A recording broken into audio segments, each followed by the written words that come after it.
ګرانو کتونکو السلام علیکم. زه محمد سلمان همدرد د حق غږ پښتو چینل خبري لنډیز کې ستاسو قربا اوس تاسو پام را اړوم د مهمو خبرونو لنډیز ته. د ملي مصالحې عالی شورا رئیس عبدالله ویلي چې متحده ایالات ښایي په بشپړ توګه پر شوې هوکړه غور ونه کړي ځکه چې د ځواکونو ایستلو موضوع د شرایطو پر اساس ده. امریکا چې د هوکړې په ماتولو ځان په نړیواله کچه بې اعتباره کوي.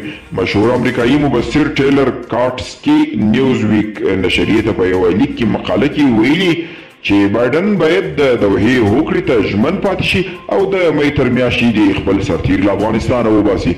تمه ده چې د ناټو دفاع وزیرانو دوه ورځنۍ غونډه نن چهارشنبه د فروری په 18 نیټه په بروکسل کې پیل شي او په دې غونډه کې به د افغانستان په اړه مهم بحثونه وشي.